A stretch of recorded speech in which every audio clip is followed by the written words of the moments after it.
Hello students, it's our science class 7th and lesson number 11. Students, in previous video I have done exercise of lesson 11.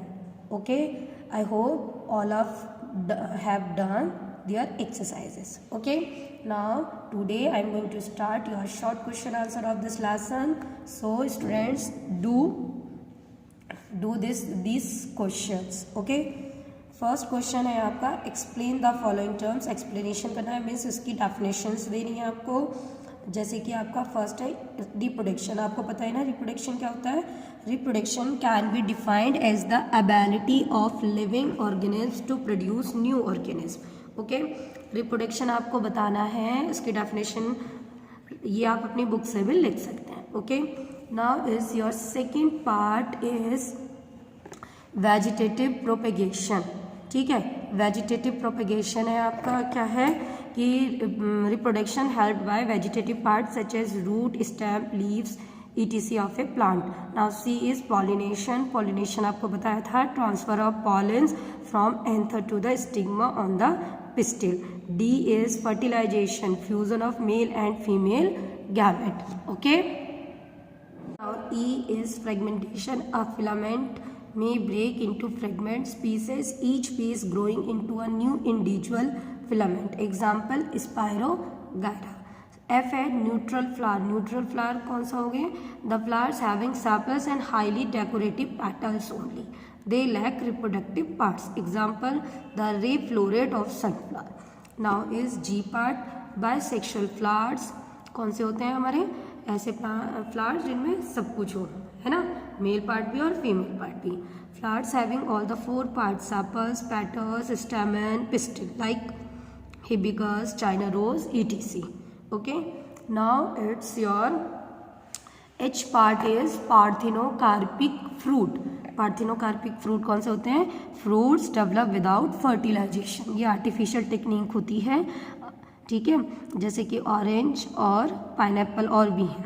ठीक है, binary fission, 1 cell of dividing into 2, 2 into 4 and 4 into so on, like amoeba. Okay, second question is, why is reproduction necessary in living organism? Reproduction और living organism में क्यों ज़रूरी है? Reproduction is necessary in living organism to maintain continuity and to help the survival of their race. Means कि reproduction living organism में उनकी continuity, उनकी species को बढ़ाने के लिए और उनके जिंदा रहने के लिए ज़रूरी है. Question number 3, what are 2 methods of multiplication in plants. 2 method बताने हैं जिसके थ्रू प्लांट्स में मल्टीप्लिकेशन होता है. आपके उसमें 5 हैं, यू कैन राइट एनी और टाइप्स. ठीक है, here I am writing only 2, vegetative और आपका vegetative propagation by root, stem and leaf, and second is fragmentation. You can write any other also.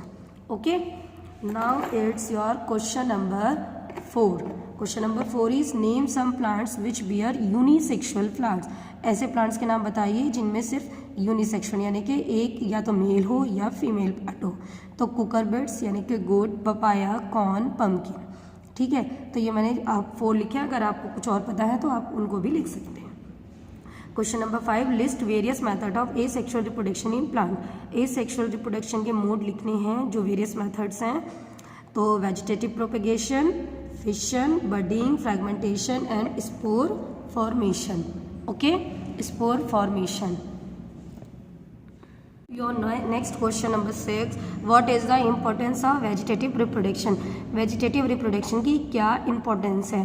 तो मैंने यहाँ 3 पॉइंट्स लिखे हैं, अगर आपको मालूम है तो आप लिख सकते हो. Okay, now your first it is rapid method of multiplication. Second, it also saves on the cost of seed. And the third is new plant obtained through asexual reproduction are exactly similar to the parent plant. Now question number 7, what is the importance of flowers on a flowering plants. flowers की क्या importance है flowering plants में? तो आपको मालूम है क्यों ज़रूरी है. अगर flowers कलरफुल नहीं होंगे, फ्लावर्स नहीं होंगे तो पॉलिनेशन कैसे होगा? क्यों? देखिए, flowers are the reproductive part of a plant. Flowers attract the insects for sucking nectar. Okay, Your next question number 6. What is the importance of vegetative reproduction? Vegetative reproduction की क्या importance है? तो मैंने यहाँ 3 points लिखे हैं, अगर आपको मालूम है तो आप लिख सकते हो. Okay. Now your first, it is rapid method of multiplication. Second, it also saves on the cost of seed. And the third is new plant obtained through asexual reproduction are exactly similar to the parent plant. Now question number 7. What is the importance of flowers on a flowering plants? Flowers की क्या importance है flowering plants में? तो आपको मालूम है क्यों ज़रूरी है. अगर flowers कलरफुल नहीं होंगे, फ्लावर्स नहीं होंगे तो पॉलिनेशन कैसे होगा? क्यों? देखिए, flowers are the reproductive part of a plant. Flowers attract the insect for sucking nectar. Okay. Question number 8. Why should the fruits and seed disperse? Fruit और सीड्स का डिस्पर्सल क्यों ज़रूरी है? तो आप लिख सकते हो the fruits and seeds are dispersed for better survival and multiplication of plants. Okay, now question number 9. What are the pollinators? Name some. Pollinators क्या होते हैं? कोई एग्जाम्पल देकर इसको एक्सप्लेन करना है. तो एजेंट ऑफ पॉलिनेशन. पॉलिनेटर्स कौन से होंगे? जो पॉलिनेशन में हेल्पफुल हो, जैसे कि wind, water, insects, birds and other animals. Okay. Question number 10. How do potato plants multiply asexually? Potato plants कैसे एसेक्सुअली रिप्रोडक्शन करेगा? आपको पता है पोटैटो प्लांट पर क्या होती हैं? बर्ड्स होती हैं जो कि अंडरग्राउंड होती हैं और अपने फूड को स्टोर करती हैं. तो जो ये बर्ड्स हैं ये ग्रो करती हैं और न्यू प्लांट्स को मदद करती हैं ग्रो करने के लिए जब कंडीशंस इनके फेवर में होती है. ठीक है.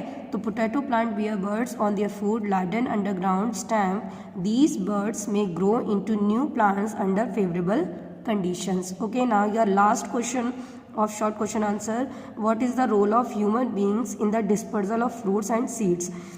ह्यूमन बीइंग का फूड और सीड्स के स्कैटरिंग में क्या इम्पोर्टेंट रोल है? तो आपको पता ही है ह्यूमंस जो होते हैं मैक्सिमम डिस्प्लेसमेंट करते हैं फ्रूट्स और सीड का, जिससे उनका क्या हो? कल्टीवेशन हो जाए. ओके. ठीक है बेटा. Do all work in your science copy neatly and very nicely. Okay, thank you beta.